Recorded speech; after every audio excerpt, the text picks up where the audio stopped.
Hi guys, welcome to Manhood Explained. My name is Camille and welcome. Today it's 11th of March 2020. Welcome to live number 75. Listen, today I'm going to talk about what really manhood means, especially in time of fear. Because whether you like it or not, when you listen to the news or whatever's going on in the world right now, you kind of get a sense that it's changed a little bit from what was going on like 2 weeks ago. And it depends who are you listening to. You can see that coronavirus is having some fun in Europe right now. It's like Italy is already on lockdown. People from Poland, where I'm from, sending me info that it's the schools are closing down and kids are not urged to go to school even tomorrow, but it's going to be locked from Monday. So all my nieces are having additional free days. I don't know how long it's going to take. They say yes. And then here in Canada, you don't really feel it, but there it's like people are shops are getting empty. It's like you're having issues with buying a toilet paper even. So they have to stay at homes and so on. It's like getting really crazy. But then you can say, but it's nothing. Just so many people are saying that there's more people dying from suicides every day than people died from coronavirus in a week or something like this, or not even mentioning the heart diseases or normal flu kills much more people than this coronavirus. But then you can listen to other people and they say that as usual China is lying, and the numbers that you get from there are so low that you're supposed to at least multiply them like 10 times. And then some specialists say that it's the mortality rate, which is more or less 5%, it's a lie as well. And because it's when they see how it looks like, what this virus does is they say it looks like militarized version of combination of HIV and SARS, and the mortality will be like 13 or 15%. So if we add those two, it means that we may see really that death mayhem, which kind of links to information that you get from China, that bodies are just piling up. That information from Iran is that there's nothing's happened there, but then people on the ground say that many people are infected. Not many of them, not so many of them die, but a lot of them are infected. And then you say, well, I don't know, we'll see. But then adding to that, it's like Trump today basically decided he will lock any flights from US to Europe and Europe to US. So adding to that, you'll see that markets are just plummeting basically, because all of this information basically makes such companies like cruise ships, like airlines, like whole chains, even technology companies which are linked to Chinese production, all just crumbles down. So for the last few days, the Dow Jones and rest of the indexes are just falling, like free falling basically. Maybe not exactly free falling, but they fall so fast that it is the fastest drop in recorded history, as far as I read somewhere, including the 1929 crisis. And since today or yesterday, we're officially in bear market, because we kind of reached some threshold of falling of those indexes. So then, is the situation, is this the end? It's like, I don't know, maybe in a few weeks we're just gonna forget about it because nothing's gonna happen. Maybe it is the time when then it's gonna be like zombie apocalypse, darkening of the sun, and the aliens who will come and tell us that they created us, so they're gonna help, and then everything is gonna go south, and it's gonna be like enslaving a human race because of some demonic thing, and you will have to go the route of Independence Day, listen to Bill Pullman's speech about freedom, and we'll have to kill all those aliens. I don't know. But you've got to ask yourself a question. What is our role in all of this? Us as guys, us as men. Because whether the situation is real or not, it doesn't really matter, because fear is. And you've got to understand that if you listen to what I recorded, at least for now, many times in my videos, I just said one thing.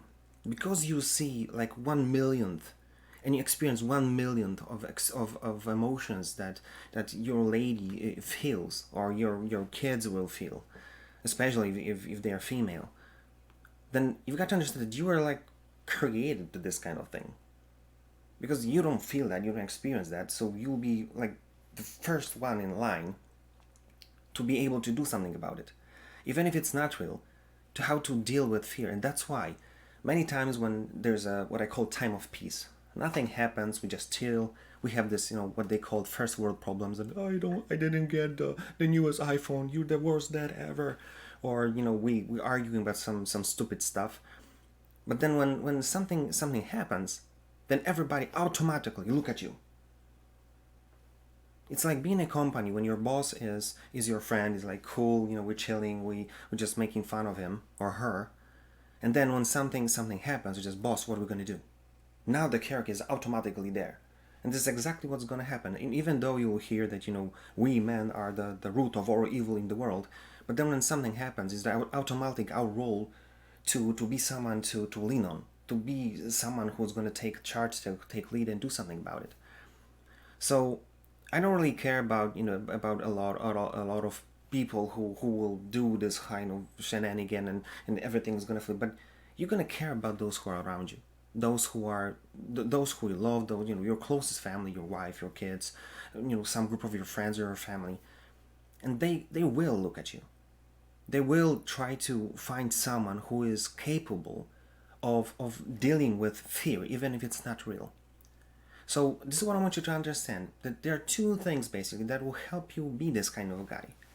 Because whether you like it or not, because of your situation, you don't experience those emotions. And you will be able to become this kind of hero for these people if you'll be able to keep calm.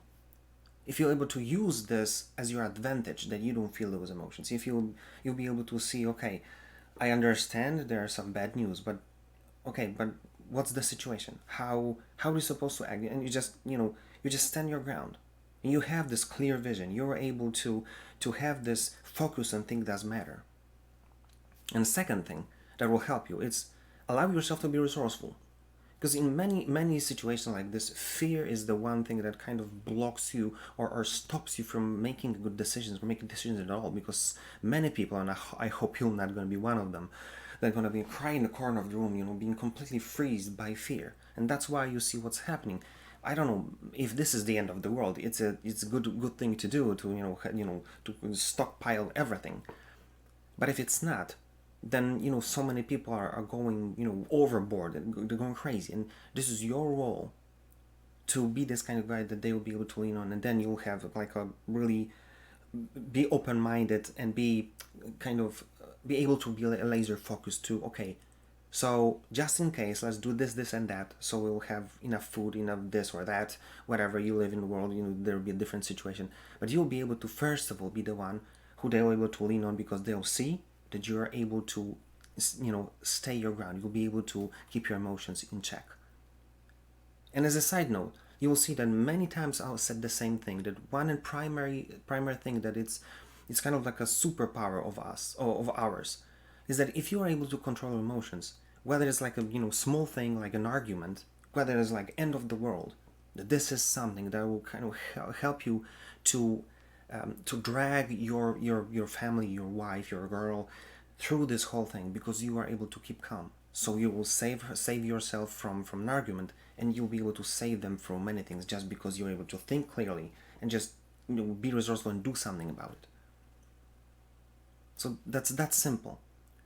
But because they're going to count on you, I want you to understand that a combination of their counting on you, and combination with that you don't feel emotions, it kind of makes you like a superhero. Just you know what I'm saying. But that's why I want you to understand that it's already in you. It's like you just need to be able to do something about it. So listen, in short notes, I know that it's gonna sound like a like lofty thing, or just somewhere there in the sky, but this is what I want you to take from this video. At least from my perspective, we are like sleeping giants.